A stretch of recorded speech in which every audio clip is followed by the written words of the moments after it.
आप सभी सत्संग प्रेमियों को जय श्री राधे, जय श्री कृष्ण। आपने अभी तक हमारे चैनल जय मां ललिता को सब्सक्राइब नहीं किया है तो आज ही सब्सक्राइब करें।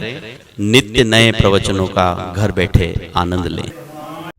बोले चलो मेला में चलो गुरुजी। बोले मेला और मेला दोनों की राशि तो एक ही है भैया। बोलो सच्चिदानंद। बोलो मेला और मेला।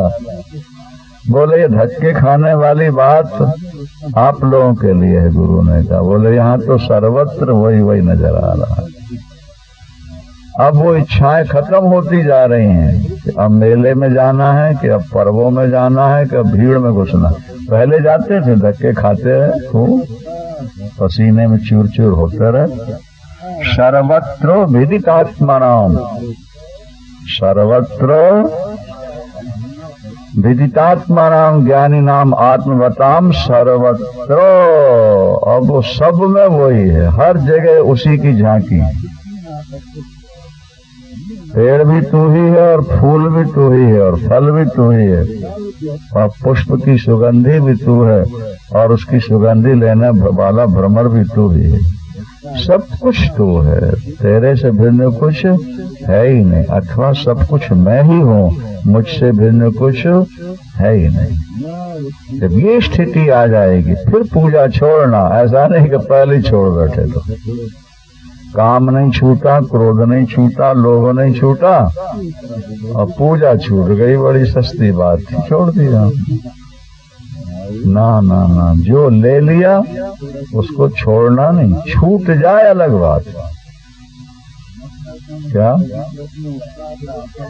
हाँ, वो एक स्थिति आ जाती है,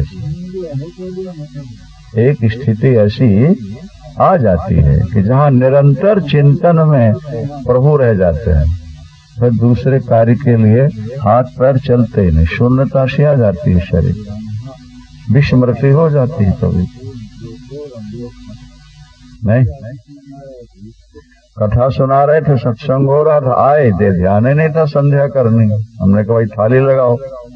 इन लोगों ने कहा गुरुजी अभी संध्या नहीं हुई आपकी। हमने कहा लाओ भैया संध्या कर लेते हैं। बोलो वृंदावन। क्या? क्योंकि संध्या तो वहां हो ही रही थी, चिंतन हो रहा था और अब उस चिंतन में ध्यान नहीं रहा। और ध्यान नहीं रहा, किसी ने ध्यान दिला दिया, अच्छी बात है। गुड़िया बाबा थे यहाँ पर, बहुत अच्छे संत हो गए। उनका आश्रम भी है, अखंडानंद जी महाराज ने उन्हीं से ज्ञान प्राप्त किया। तो बिहारी जी के मंदिर गए भी तो प्रणाम नहीं किया। तो वहां के गोसाइयों ने कहा ये तो बड़ा अभिमानी बाबा है, ये बिहारी जी के पास में जाके प्रणाम नहीं करते। ये बात बाबा जी तक पहुंच गई। बाबा, लोग ऐसा कहते हैं कि ये कैसा बाबा आ गया वृंदावन में कि मंदिर आता और प्रणाम भी नहीं करता। बाबा ने कहा यहाँ तो 24 घंटे प्रणाम है। उनको छोड़ के कुछ है ही नहीं, और चेतन तत्व को छोड़ के। बाकी ऐसा करो, जब मैं मंदिर पहुंच जाऊं तो बता दिया करो कि बाबा मंदिर आ गए, बिहारी जी को प्रणाम कर लो। कर लिया करूंगा। ऐसा ही हुआ, जब मंदिर पहुंचे शिष्यों ने कहा बाबा बिहारी जी के मंदिर आ गए, सामने देखिए ठाकुर की ओर। उन्होंने सिर झुका के प्रणाम कर दिया। कोई जिद नहीं है कि मैं ब्रह्म ज्ञानी हूं इसलिए प्रणाम नहीं करूंगा, और ये जरूरी भी नहीं है कि प्रणाम करना है। ये जरूरी भी नहीं है कि प्रणाम करना है, और जिद भी नहीं है कि प्रणाम नहीं करना है। क्योंकि प्रणाम करना है ये कर्तव्य हो गया, और नहीं करना है ये अभिमान हो गया, जिद हो गया। तो न यहाँ अभिमान है और न यहाँ कोई कर्तव्य शेष रहा है। इसीलिए अभी आगे इसी प्रकरण में मिलेगा कि ज्ञानी हो के अगर जीना चाहता है तो ज्ञान में कमी है उसकी, और ज्ञानी हो के मरना चाहता है तो भी उसके ज्ञान में कमी है। ज्ञानी न जीना चाहता न मरना चाहता, वो शरीर को प्रारब्ध पर छोड़कर अपनी स्थिति में मस्त रहता है। शरीर है तो चिंतन हो रहा है, हम छोड़ना नहीं चाहते। और अगर छूट रहा है तो रखना नहीं चाहते हैं, ठीक है, जाए जाए तो मिट्टी का पुतला भिसक गया तो हमारा क्या बिगड़ेगा, क्योंकि हम तो अजर अमर अखंड अनंत चेतन हैं। मरने की इच्छा नहीं, और जीवित रहने का कोई संकल्प नहीं। कृष्ण बोधाश्रम जी महाराज थे, शंकराचार्य बहुत बड़े ब्रह्म ज्ञानी थे, तत्व बोध ही था उनको। बद्रीनाथ चलो, चले, काफी लोग साथ थे। ऋषिकेश से आगे गए तो पता लगा कि पहाड़ गिर गया है। शंकराचार्य जी बोले चलो वापिस चले। चलो, बोले महाराज संकल्प लेके चले बद्रीनाथ का और वापिस लौटे तो पाप नहीं लगेगा? बोले जिन्होंने संकल्प किया उनको पाप लगे, हमको क्या पाप लगना है?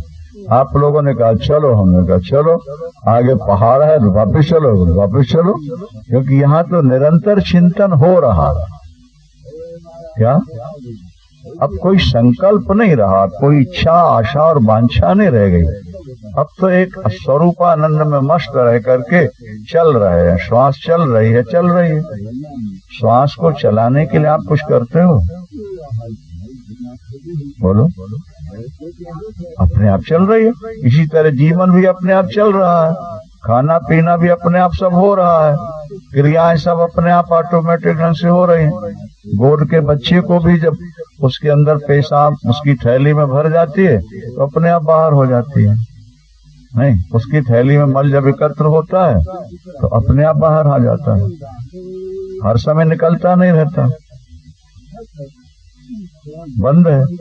लेकिन जब वो पूरा हुआ वो अपने आप आ गया। तो बच्चा कुछ सोच रहा है क्या, मेरा मल निकले कि मेरा मूत्र निकले कि ना निकले? बोलो, 1 महीने का बच्चा क्या सोच रहा है? तो सारी शारीरिक क्रियाएं ऑटोमेटिक हो रही, उसकी नहीं हो रही। नींद के समय नींद आ जाती है उसको, भूख के समय वो दूध पी लेता है, मल के समय मल निकल जाता है, मूत्र की जगह मूत्र निकल जाता है। वो अपने मस्ती में किलो ले रहा है, हाथ पैर अपने वो करके मुस्कुरा रहा है, खेल रहा है, किलकारियां मार रहा है, वो कुछ नहीं कर रहा, क्रियाएं उसकी अपने आप हो रही हैं। इसी तरह महात्मा जी तुम बन जाओ बिल्कुल बच्चे की तरह। इसलिए बोधो बालकवत तिष्ठे, तो अपने शास्त्रों ने कहा कि जो बहुत बड़े विद्वान हो जाते हैं वो बच्चों की तरह रहते हैं। बोधो बालकवत, उनको ये नहीं रहता कि मैं इतना बड़ा ज्ञानी पंडित हूं तो मुझको ऊंची आसन में ले तभी जाके बैठो। तुलसीदास ही जूतों में के पास बैठ गए, नहीं समझ में आई बात। कल ही हम लोग गए कथा में, वहां पीछे बैठ गए। एक विद्यार्थी ने हमसे कहा कि वो कल स्पेशल व्यवस्था उस कथा में करा देंगे। हमने कहा स्पेशल नहीं चाहिए भैया, सामान्य, जहां मिल गए बैठ गए, उठे और चल पड़े, छुट्टी है। क्योंकि जब अपन बढ़िया आसन चाहेंगे तो उनमें बन जाएंगे। नहीं समझ में आ रही बात भाई? वो सा सम्मान आगे ले गए और आगे बैठा दिया तो तुम बन गए कि नहीं बने? अब जब तक कथा समाप्त नहीं हो तो उठ नहीं सकते वहां से, और पीछे बैठे हैं, जब मर्जी आई उठ के चल पड़े। तो तुम मान चाहोगे तो बन जाओगे, और मान नहीं चाहोगे तो निर्द्वंद रहोगे, जब जहां जैसा चाहो मस्त रह जाओगे। क्या समझ में आई? तुम चाहोगे कि बहू हमारी सेवा करे तो तुम बन जाओगे, और सेवा करे ना करे अपन तो अपनी मस्ती में रहेंगे, भजन करेंगे, कीर्तन करेंगे, रूखा सूखा जो मिल गया खा लेंगे, छुट्टी है, तुम बंधन से मुक्त हो गए। बंधन दूसरों की ओर से नहीं होता है, बंधन अपनी ओर से होता है, ये हमेशा ध्यान रखें। अगर हम अपने को संभाल लें तो सारे बंधनों से हम मुक्त हैं। जहां जैसी जो परिस्थिति आए, ना अपनी विद्वत्ता दिखाओ, ना महात्मापन दिखाओ, ना अपना त्यागीपना दिखाओ। अपनी विद्वत्ता का प्रदर्शन करोगे, अपना त्यागपना दिखाओगे तो भी तुम अभिमानी बन जाओगे। पता नहीं लगेगा तुमको, लेकिन तुम बन जाओ। इसलिए कुछ भी नहीं दिखाना, आत्मानंद में मस्त रहना है, स्वरूपानंद में मस्त रहना है, प्रभु के चिंतन में डूबे रहना है। अहो निरंजन शांतो, अहो आश्चर्यम, मैं निरंजन होकर, निर्दोष होकर अपने को पापी भी समझता रहा। क्या मैं मूल में शांत रहता हुआ भी ऊपर अशांत दिखता रहा। शरीर में रहोगे तो अशांत रहोगे और आत्मा में जाओगे शांत। ये दृष्टांत पहले हम दे चुके हैं कि समुद्र के ऊपरी सतह को देखोगे तो तरंगे दिखेंगी, लेकिन डाई लगा के अंदर जाओगे तो अंदर कोई तरंग नहीं, समुद्र में कोई हलचल नहीं। जो गोताखोर गोता लगाते हैं वो कहते हैं महाराज ये तरंगे तो ऊपर ही हैं, नीचे तो समुद्र बिल्कुल शांत है। तो ये हमारा शरीर ऊपर ही ऊपर है, इसलिए इसमें तरंगे उठती रहती, कभी काम की तरंग, कभी क्रोध की तरंग, कभी लोभ की तरंग, कभी मोह की तरंग, कभी भूख और प्यास की तरंग। लेकिन गोताखोर की तरह डाई मार के अगर अंदर चले जाएं, क्या शांत, अंदर शांत। जरा सा शरीर से पीछे हटना है, इस शरीर को अपना शरीर नहीं मानना। यहाँ लिखा है कि जैसे दूसरे के शरीर को हम अपने से भिन्न मानते हैं, ठीक इसी तरह अपने शरीर को भी अपने से भिन्न मानना शुरू करो। और जब तुम्हारे मन में ये दृढ़ हो जाए कि जैसे दूसरे का शरीर हमसे अलग है, उस शरीर के साथ कुछ भी हो हमें उससे कोई दुख सुख नहीं होता, इसी तरह ये जो शरीर हमारा है ये भी हमसे अलग है, बहुत दूर है। नहीं समझ में आई बात? और ये चिदाभास के साथ अपना काम करता रहता है। प्रारब्ध के अनुसार ये शरीर बना है और प्रारब्ध के अनुसार इसको जीना पड़ेगा। अब उसमें ये दखल देगा तो दुखी रहेगा, और दखल न दे के जैसा प्रारब्ध है शरीर वैसा चलता रहे तो शरीर के दुखी होने पर भी आपको दुख नहीं होगा। नहीं समझ में आई बात? भाई जैसे आग है, जब वो निराकार रूप से लकड़ी में है तो शांत है कि नहीं? बोलो। और जब वो प्रकट हो गई उसमें हलचल भी हो गई, खाना पीना भी शुरू हो गया उसका, घास फूस लकड़ी खाने लगी कि नहीं? कौन? और हलचल भी उसमें दिख रही, हवा चलने से लपटे आग हिल रही है कि नहीं? और जब वो लकड़ी के अंदर समाई हुई थी तो बिल्कुल शांत। इसीलिए कल बताया था कि साकार जो है वो झूठा है, अग्नि का जो प्रकट रूप है वो वास्तविक नहीं है, वो औपाधिक शरीर है। लकड़ी तेल बत्ती के संसर्ग से आग साकार बनती है। लकड़ी तेल आग कुछ ना हो तो आग कभी साकार नहीं होती। भगवान कृष्ण से पूछा गया कि आपकी आकृति, बोले योग माया समावृता। योग माया, ये जो आकृति दिख रही है ये तो योग माया का चमत्कार है कि उसने मुझको साकार जैसा दिखा रखा है। फिल्म के अंदर जो चित्र होते हैं वो तो बिल्कुल निष्क्रिय होते हैं। तुम समझ रहे हो बात को? फिल्म में जो चित्र होते हैं वो निष्क्रिय होते हैं, लेकिन जब फिल्म को लाइट पार करके पर्दे पर जाती है तो सक्रिय हो जाते हैं। मूल में फिल्म निष्क्रिय है।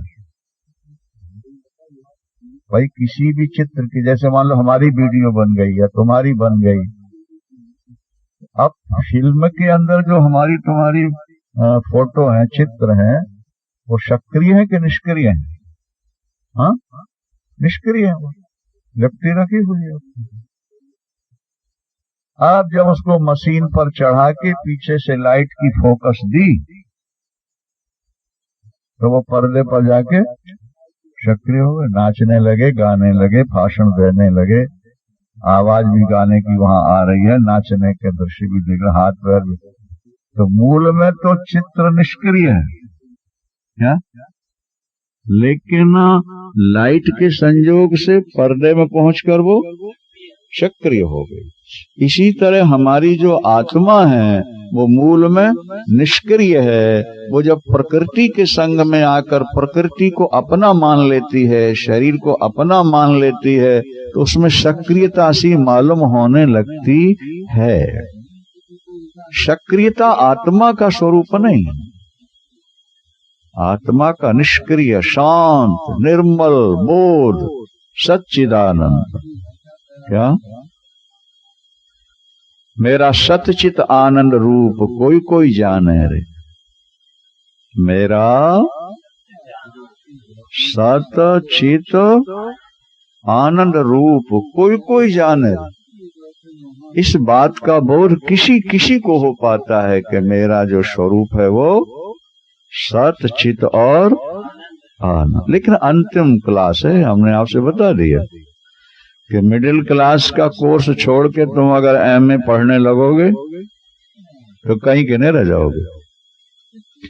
एमए के कोर्स को समझने के लिए कम से कम बैचलर तो तुम्हें होना ही चाहिए, बीए पास तो होना ही चाहिए, तब एमए।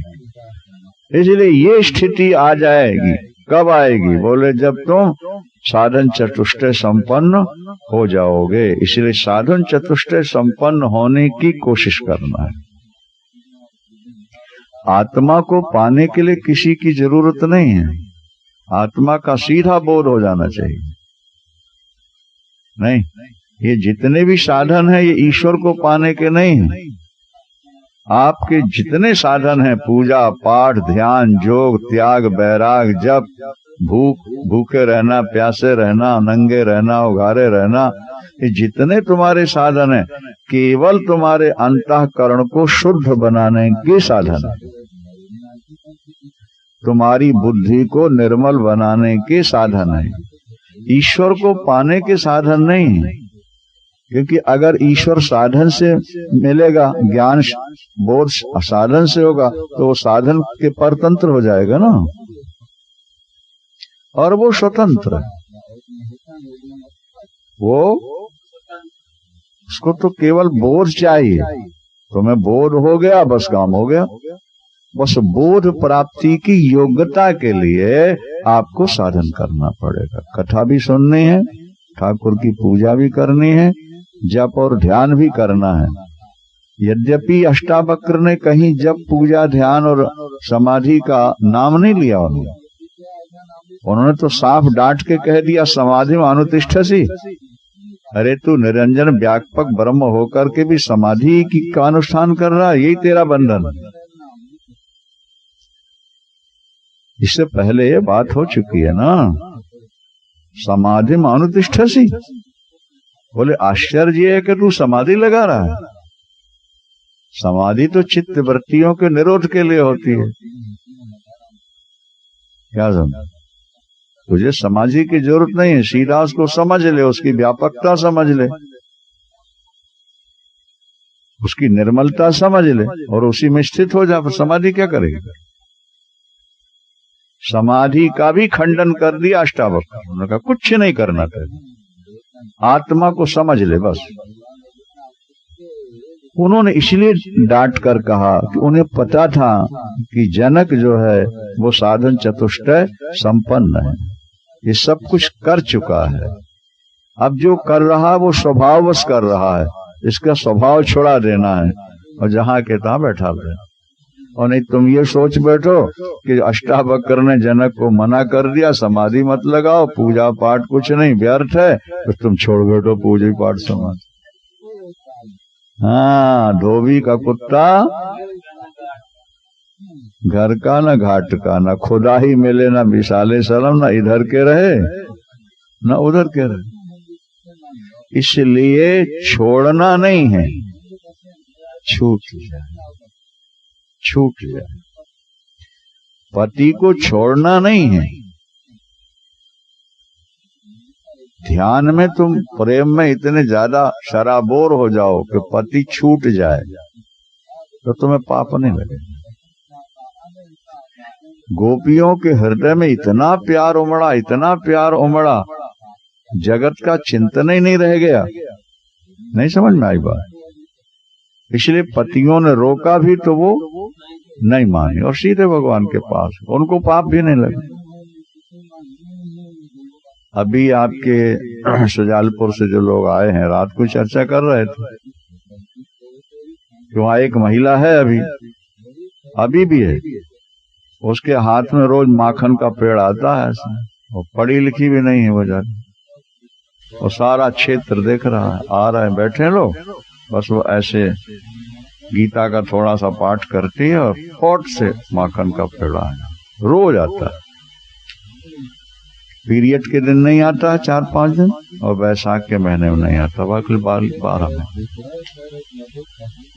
और उसकी शादी तो हो गई, लेकिन वो पति के पास नहीं गई। उसने कहा ये शरीर आपके लायक नहीं रहा, तो मैं दूसरी शादी कर लूं? उसने कहा हाँ मैं स्वयं कर देती हूँ, बढ़िया लड़की देख के आपकी शादी करा देती हूँ। ये सामान्य बात नहीं है। और बोले शादी करा दी उसकी। उसी महिला ने अपने पति की दूसरी शादी करा दी। बोले ये शरीर आपके काम का नहीं है, बस गीता पाठ करने बैठेगी और पूजा पाठ के बाद बस आपके पलक मारने की देर होगी कि उसके हाथ में पेड़ आ जाता। वो बाहर बैठे हैं लोग, अभी पूछो। मीरा ने भी कह दिया था राणा से कि ये शरीर आपके काम का नहीं रहा, तो समर्थ। और आज पूजा पाठ भी कर रहे हैं और भोगों की चिंता अलग लगी हुई है। नहीं समझ में आई बात? और रात दिन भोगों का चिंतन भी कर रहे हैं। इसीलिए तो वृत्ति स्थिर नहीं हो रही, इसीलिए तुम्हारा ज्ञान विकसित नहीं हो रहा, क्योंकि तुम चले तो भगवान की ओर और चिंतन तुम्हारा विषयों की ओर। उनको तो देखो कि जो घर में रह रही है, शादी बचपन में हो जाती थी, गांव देहात की लड़की है, माता पिता ने कर दी शादी, लेकिन उसका कोई पूर्व पुण्य इतना जबरदस्त है कि उसने पति से कह दिया कि शरीर आपके काम का नहीं, तो मैं दूसरी शादी कर लूं? उसने कहा बहुत बढ़िया, आप ढूंढो, नहीं तो मैं लड़की ढूंढ के शादी करा दी शादी। बहुत कठिन है, कह देना जितना सरल है उतना ही कठिन है। मीरा के पति राणा ने कहा दूसरी शादी करा लो? बोले हाँ हाँ कराओ, प्यार से कहा, मेरे कारण आप दुखी नहीं रहने। जब तक ये बैकग्राउंड तुम्हारा तैयार नहीं होगा, तब तक ये बात तुम्हारे समझ में आ ही नहीं सकती है। इसलिए मनोनाश और वासना क्षय, ये वेदांत के 2 सूत्र प्रसिद्ध हैं, हमेशा याद रखना। मनोनाश, वासना क्षय। वासना का लेश भी अंदर न, पहले ही श्लोक में डांट लगाई है अष्टावक्र ने जनक को, मुक्तिम इच्छत चेता तो विषयान विषवत त्यज। अगर तू मुक्ति चाहता है, विदाउट टेंशन जीना चाहता है, तो विषयों को विष समझ के त्याग दे। तेरे टेंशन और तनाव का मूल कारण तेरी अतृप्त वासना है, और तेरे पुनर्जन्म का जो हेतु है वो भी तेरी अतृप्त वासना है और शेष कामना है। अभी थोड़ा भोग और भोग लेता, अभी कुछ दिन और परिवार में रह लेता, अभी इतना काम घर का पड़ा है ये और पूरा कर लेता, फिर मरता। ये जो तुम्हारी अतृप्त वासना है, क्या अधूरी कामना है, यही तुम्हारे पुनर्जन्म का हेतु कारण। इसलिए शास्त्र कहते हैं कि एक जीवन तुम ऐसा बना लो, कोई कामना नहीं, कोई इच्छा नहीं, कोई वासना नहीं। अब तो प्रणाम है तुम्हें बार बार संसारियों, अब हमें क्षमा करो, अब हम तुम्हारे लायक नहीं रह गए, अब हमारा मनोनाश वासना क्षय। मन में कोई संकल्प नहीं और वासना का नामो निशान नहीं, जिंदगी महान बन जाएगी। जिंदगी महान बन जाएगी। हमने देखा कि पढ़े लिखे लोग भटक रहे हैं और बिना पढ़े लिखे लोग सफल हो रहे हैं।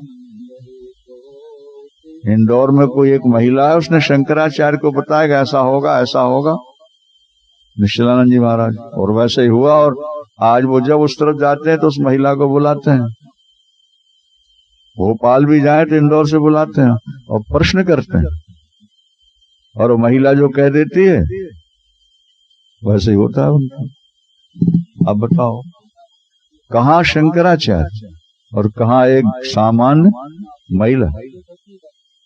बस बात यही है कि जो संसार के शब्द जाल में भटक गया, आगे लिखा हुआ है कि शास्त्र भी छूट जाएंगे।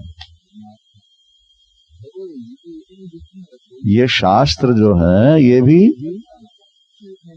यत्र वेदा अवेदा भवति, एक दिन वो स्थिति आती है कि जहां वेद भी अवेद हो जाते हैं। अब वेदों का भी सहारा नहीं लेना पड़ता, वहां से भी मन हट जाता, आत्मानंद में मस्त। अरे भाई, कार आपकी जो है वो आपके यात्रा का साधन है और कार आपके साथ साथ चलती है, लेकिन मकान में पहुंचने के बाद शयन कक्ष तक जाती है क्या? बोलो। कार तो आपके गैरेज तक जाएगी, गेट तक जाएगी, और उसके बाद उतर के आप अकेले अंदर जाओगे, फिर कार को लेके जाओगे कि यहां तक लाई, इसको अंदर ले चले शयन कक्ष में। तो जो साधन, जो ज्ञान, जो वेद तुम्हें आत्मा तक लाए, परमात्मा तक लाए, जब उसकी बाउंड्री पर पहुंचोगे तो वेद कहेंगे भैया आप तुम जाओ, और हम वापस लौट रहे हैं। यहां तक पहुंचाने में हमारा उपयोग था, आगे नहीं है। अब जब आत्म स्वरूप का बोध हो गया, क्या ब्रह्मात्मैक्य बोध हो गया, बोले अब शास्त्रों की जरूरत नहीं रह जाएगी। तदा गंतासी निर्वेदम, गीता के दूसरे अध्याय में, तदा गंतासी निर्वेदम श्रोतव्यस्य श्रुतस्य च, जो तूने पढ़ा वो और जो पढ़ना बाकी था उन सब से तेरा मन हट जाए। कब? जब तुझे स्वरूप स्थिति का बोध होगा,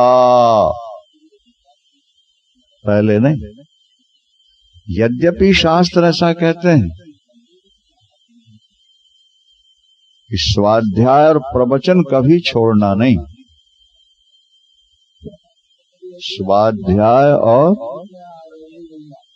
ग्रंथ पढ़ते रहना, प्रवचन सुनते रहना। पढ़ो पढ़ो तब तक पढ़ो जब तक तुम्हारी दिमाग की नसें खींचे ना जाए, नहीं समझ में आए। और जब बिल्कुल पढ़ने की इच्छा न रह जाए तो फिर आंख बंद करके ध्यान,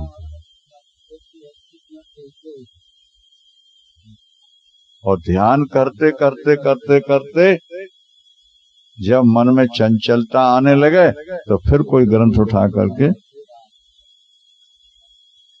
ग्रंथ भी एक योगाभ्यास है। ग्रंथ भी, ये लोग जोगा जोगा जो लोग करते रहते हैं ना, उस माध्यम से भी मन ईश्वर की ओर जाता है। लेकिन आध्यात्मिक ग्रंथों का स्वाध्याय करो तो भी मन सीधा ईश्वर को जाके पकड़ लेता। सावधानी से पढ़ो, मन एकदम जाए। कृष्ण की लीलाएं सुनने लगते हो तो मन कृष्ण में पहुंच जाता है। वृंदावन की चर्चा सुनोगे तो मन वृंदावन पहुंच जाता है। हरिद्वार की चर्चा सुनोगे तो मन, तो ग्रंथों का स्वाध्याय करने से मन ईश्वर के पास पहुंच जाता है। इसलिए स्वाध्याय करना जरूर, या तो पढ़ते रहो या सुनते रहो। सच्चिदानंद भगवान की। अहो निरंजन शांतो बोधो हम प्रकृते परः एतावंतम अहम कालम मोहे नैव विडंबिता। इतना सारा समय मेरा मोह में चला गया, जो बीत गया ना उसका पछतावा हो। इतने जन्म, इतनी जिंदगी मैंने मोह में खत्म कर। क्या? जैसे कोई व्यक्ति हीरे को, कांच को हीरा समझ ले और उसकी गठरी ढोता रहे और बाद में पता लगे ये तो सब कांच है, तो उसको पछतावा होगा, ओहो मैंने इनको हीरा समझा और इतने दिन एक पोटली ढोता रहा, इनकी सुरक्षा करता रहा, ये तो कांच निकले। नहीं, इसी तरह आज महाराज जनक को पछतावा हो रहा है कि ये स्थिति मुझे पहले क्यों न मिली, ऐसे गुरुदेव मुझको पहले क्यों न मिले। गुरु तो बहुत मिले, द्वैत का ही बोध कराया उन्होंने, लेकिन अद्वैत का बोध कराने वाले गुरु तो मुझे आज प्राप्त हुए, जिन्होंने मुझे स्वरूप लखा दिया। दूसरे सूत्र में कहते हैं यथा प्रकाशयाम्ये को देह मेनम तथा जगत अतो मम जगत सर्वं अथवा न च किंचन। आज से पहले मुझे ऐसा लगता था कि इस शरीर को मैं प्रकाशित कर रहा हूं, इस शरीर को, लेकिन गुरु कृपा से आज बोध हो गया कि सारे शरीरों को मैं ही प्रकाशित कर रहा हूं, क्योंकि चेतन तो एक ही है ना। नहीं, जो चेतन इस शरीर को प्रकाशित कर रहा है वही चेतन आपके शरीर को प्रकाशित कर रहा है, वही इनके शरीर को प्रकाशित कर रहा है, और मैं चेतन हूं। पहले प्रतिबिंब को मैं अपना स्वरूप माने हुए था, इसलिए मुझको लग रहा था कि एक ही शरीर का मैं प्रकाशक हूं, लेकिन जब मैं चिदानंद हो गया, नहीं, तो अब मुझे लग रहा है कि मेरे द्वारा ही सारे शरीरों को प्रकाश मिल रहा।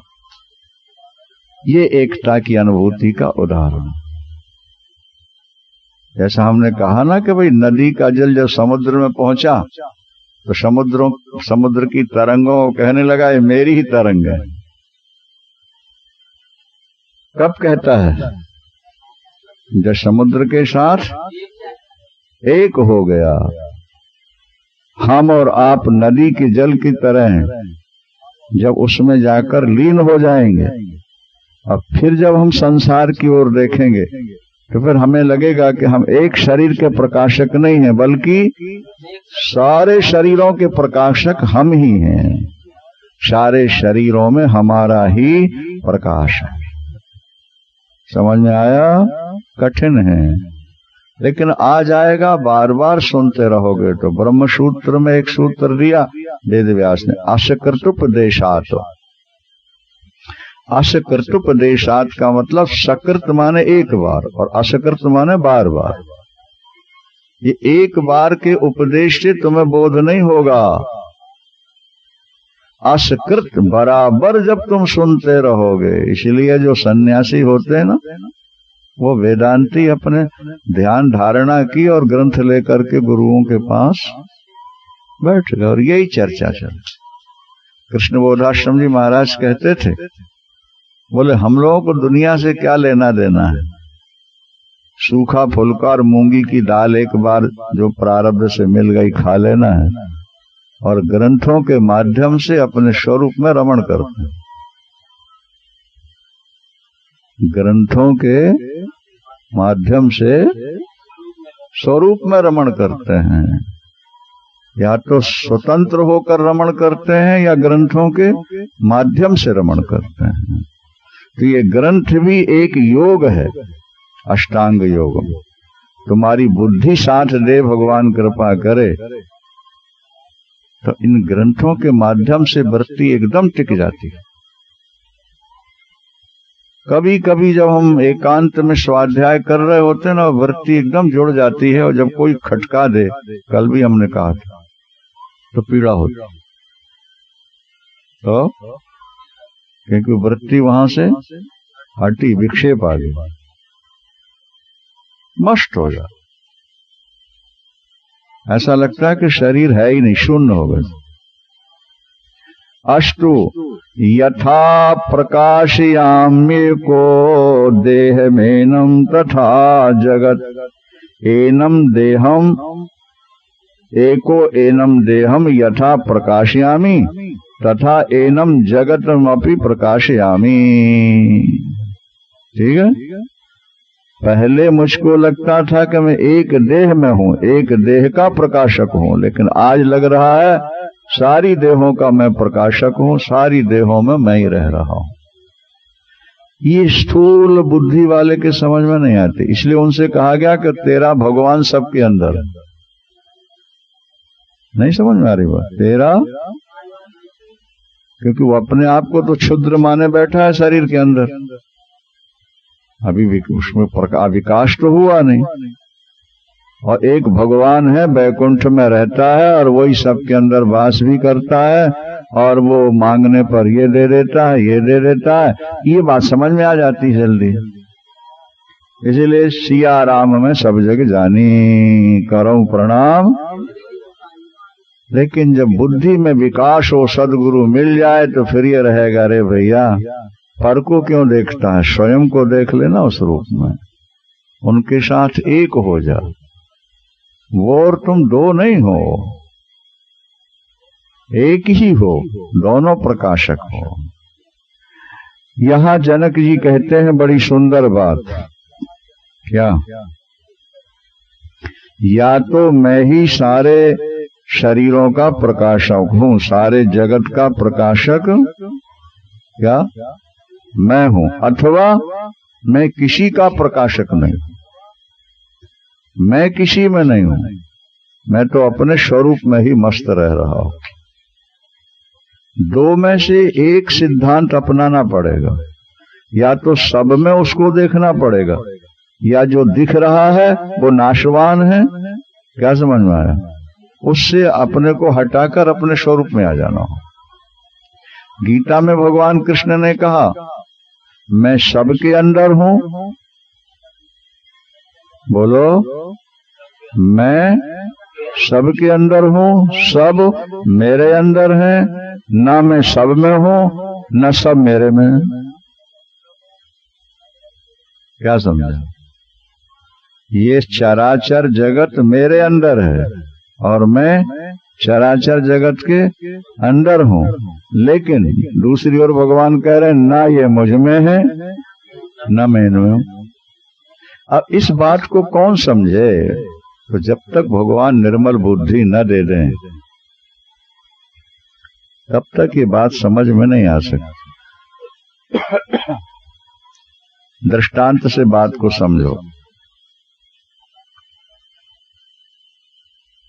जैसे घड़ा है, 1000 घड़े हैं, हाँ, आकाश कहता है कि मैं सब घड़ों में हूं, मैं, और सारे घट मुझ में हैं, क्योंकि बिना आकाश के घड़ा बन ही नहीं सकता। घड़ा बना है तो किसी खुली जगह में बना है ना भाई, पत्थर के अंदर घुस के कोई घड़ा बना सकता है? तो आकाश कह रहा है कि मैं सभी घड़ों के अंदर हूं, और सभी घट मेरे अंदर है, क्योंकि आकाश के बाहर तो घट की कोई सत्ता ही नहीं होगी। और आगे आकाश कह दे कि ना मैं घड़े में हूं, ना घड़े मुझ में हैं, क्योंकि मैं घड़ों में रहूंगा तो घट के नष्ट होने के बाद मैं नष्ट हो जाऊंगा। क्या समझा? इसलिए घट के नष्ट होने पर मैं नष्ट होता नहीं, और घट मेरे साथ चिपके नहीं। तो ना मैं घट में हूं और ना घट मुझ में है, क्योंकि घट तो बनते रहते हैं और फूटते रहते हैं, इनकी तो कोई सत्ता है ही नहीं है।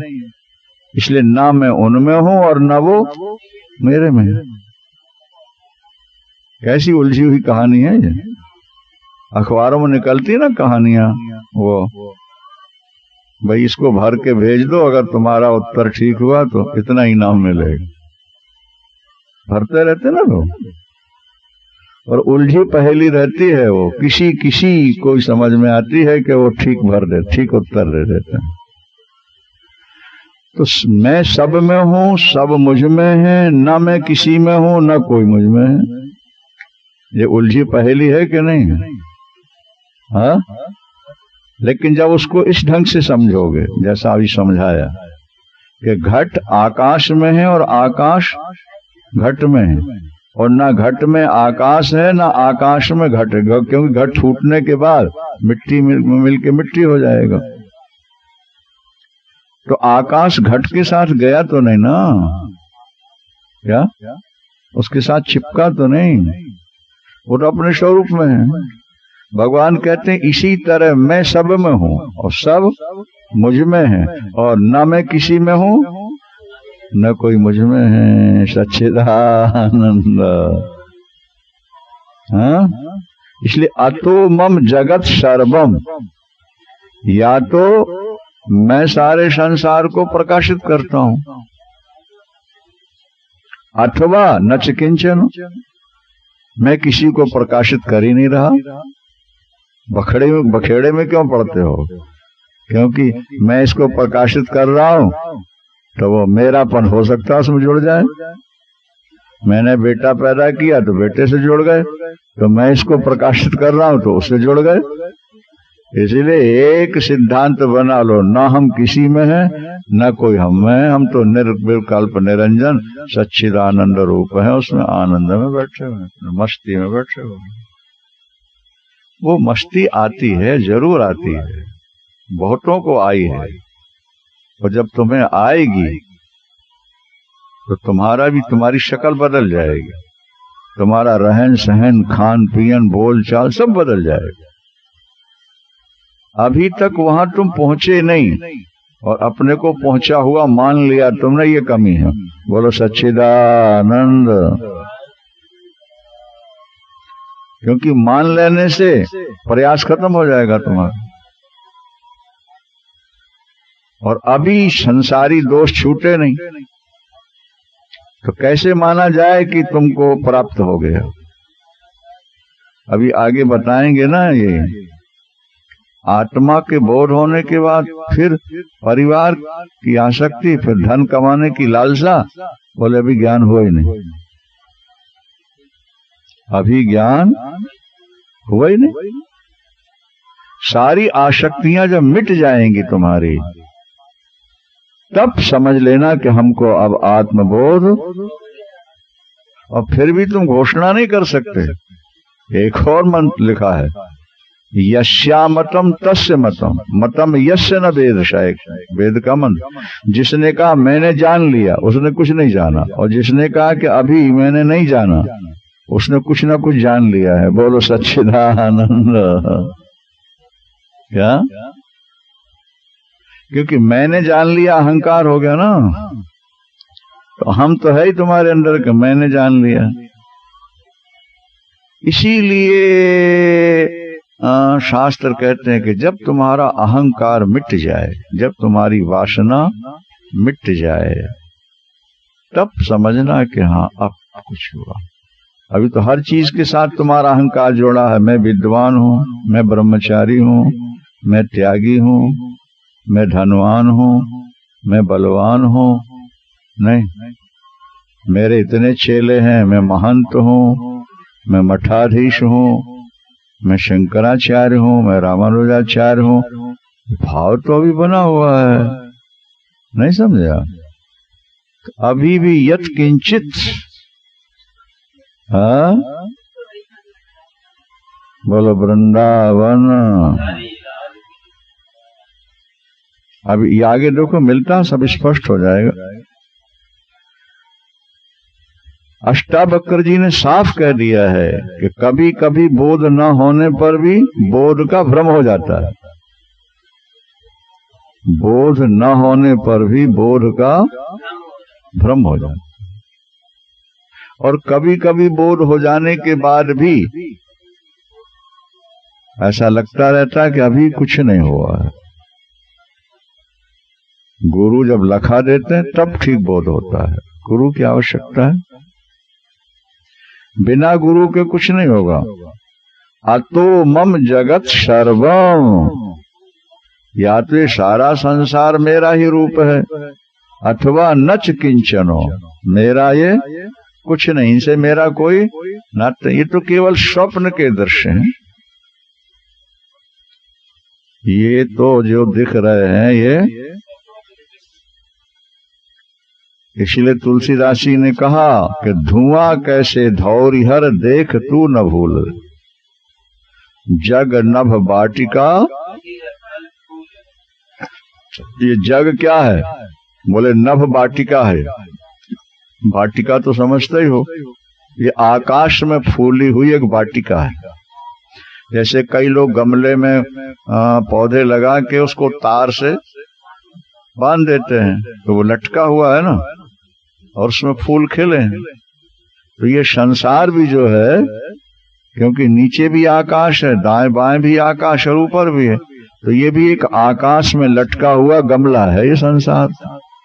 जग नभ वाटिका, ये जग क्या है? ये नभ माने आकाश की वाटिका है, रही है फल फूल रे, और फल फूल भी रही है।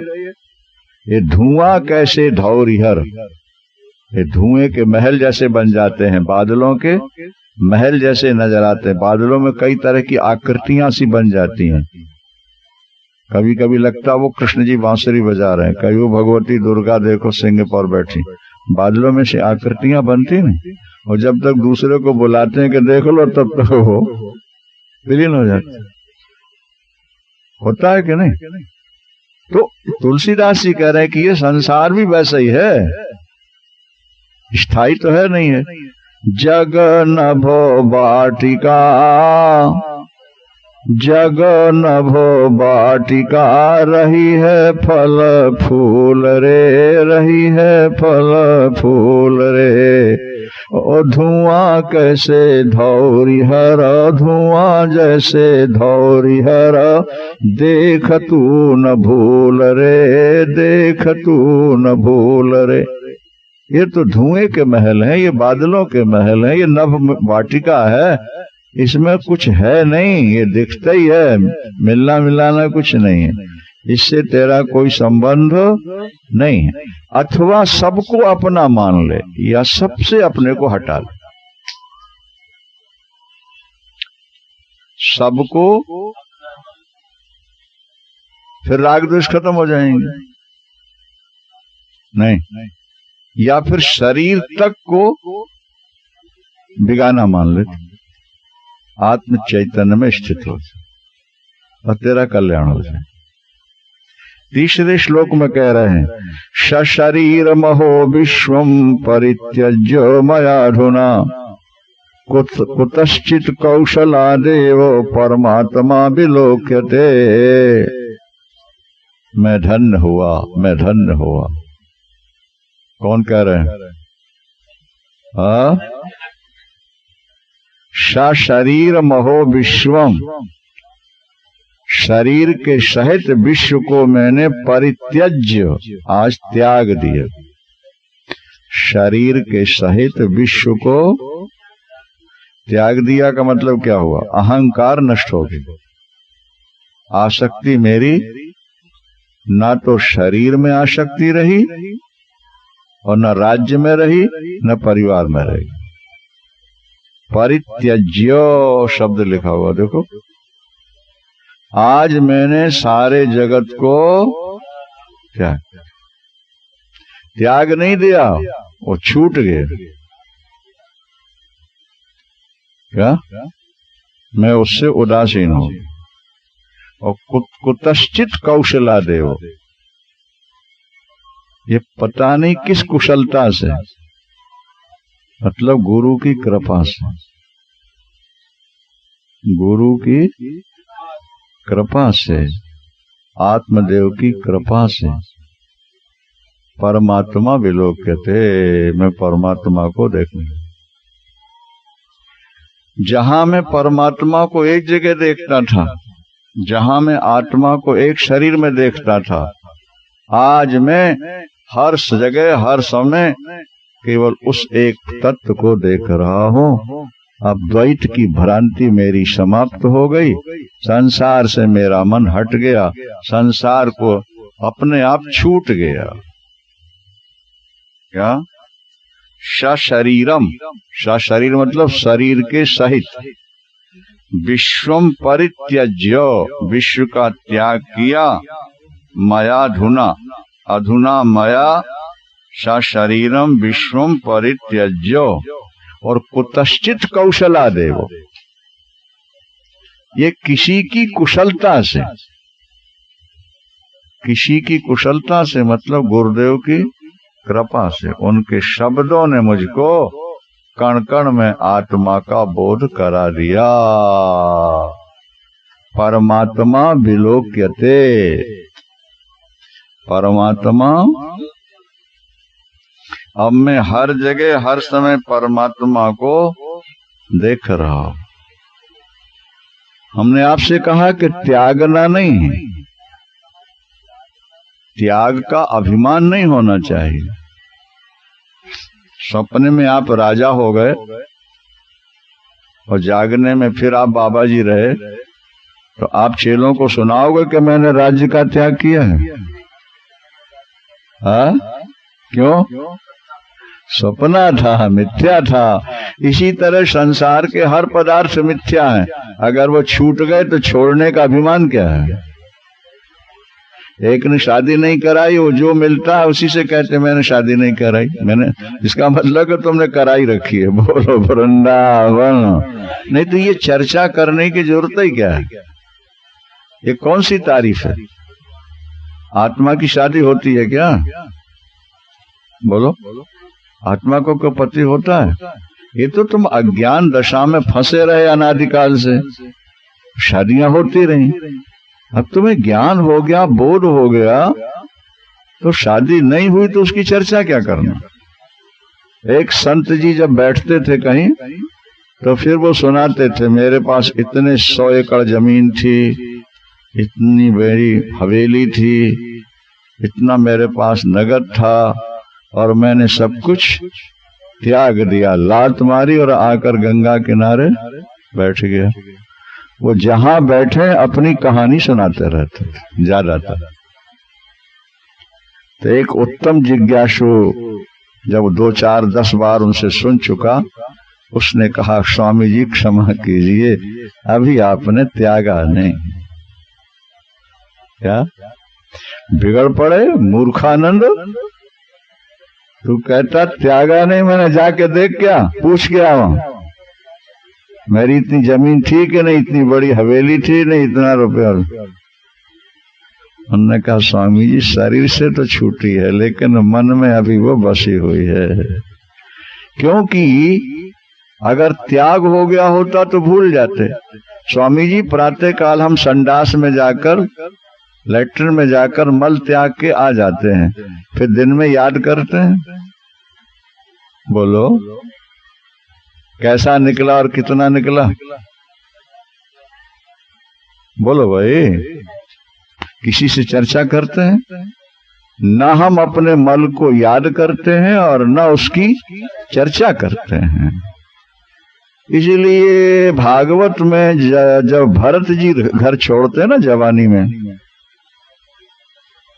ऋषभदेव भगवान के पुत्र भरत, जिनके नाम से देश का नाम भारत पड़ा, 5 पुत्र और पत्नी और राज्य एशिया का, उन्होंने कैसे घर को छोड़ा? तो ठीक यही दृष्टांत दिया है, जहाउ युवैव मलवत, उत्तम श्लोक लालसा। भगवत दर्शन की लालसा से युवैव, युवावस्थाया में वो क्या, पत्नी पुत्राश्च जहौ, पत्नी और पुत्रों को त्याग दिए। कैसे त्यागा? उसका दृष्टांत यही दिया, मलवत। कैसे त्यागा? मल की तरह, जैसे संडास में लेटरिन में जाकर मल त्याग आए और भूल गए उसको, यद्यपि वो हमारे अंदर से ही निकला है क्या, लेकिन हम उसको भूल गए, इसलिए हमने कभी मल की चर्चा ही नहीं की किसी से।